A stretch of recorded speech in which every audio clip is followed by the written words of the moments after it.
নমস্কার বন্ধুরা, শুভ রোববার। অপর্ণাস রন্ধনশালায় তোমাদের সবাইকে স্বাগত জানাই। আজকে রন্ধনশালার একটি স্পেশাল মেনু হলো মুর্গ মুগলাই মশালা। চলো তাহলে দেখতে থাকো কিভাবে বানাচ্ছি।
শীতের দুপুর অথবা রাত একদম পোলাও, ফ্রাইড রাইস, নান, বাটার নান এগুলোর সাথে জমিয়ে ফেলতে অবশ্যই এই রেসিপিটি একবার ট্রাই করে দেখুন।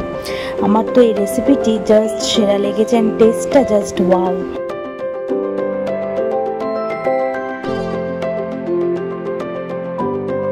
ভিডিওটি ভালো লেগে থাকলে একটি লাইক, কমেন্ট, শেয়ার এবং সাবস্ক্রাইব অবশ্যই করে দিও। ভালো থেকো, সুস্থ থেকো। আসছি পরের ভিডিও নিয়ে। আজকের মতো